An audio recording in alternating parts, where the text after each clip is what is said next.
Tonight's the big night. I'm here at Sugar Creek Conservation Area just outside Kirksville, and in just a few minutes I'll be handling a loaded firearm. I won't lie, I'm really nervous and not as confident as I was last night.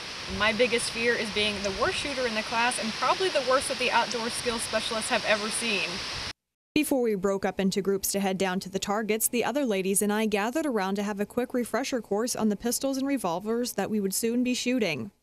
Because there were not enough guns or MDC personnel on hand to let us all shoot at once, we broke up into groups. I will admit I did shy away from being in the first group so I could allow others to go first, so I could see what this shooting was all about and how the others would react after firing the guns. But I could only hide from the shooting for so long before it was my turn. I made small talk with a fellow shooter who was feeling just as afraid as I was. Once we got down to where the targets were, we put on our headphones, donned our safety goggles, and picked up our pistols to load them. We were now ready to shoot. So many thoughts were racing through my head when I took my first shot, and I did miss the target completely. But like the others around me, I improved with each shot, and the initial fear that I had went away.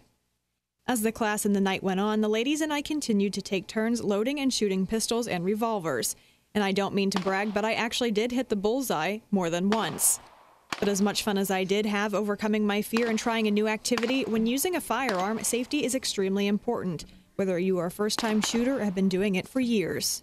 As far as firearms are concerned, we use a lot of those for hunting purposes, and as a conservation department we promote that.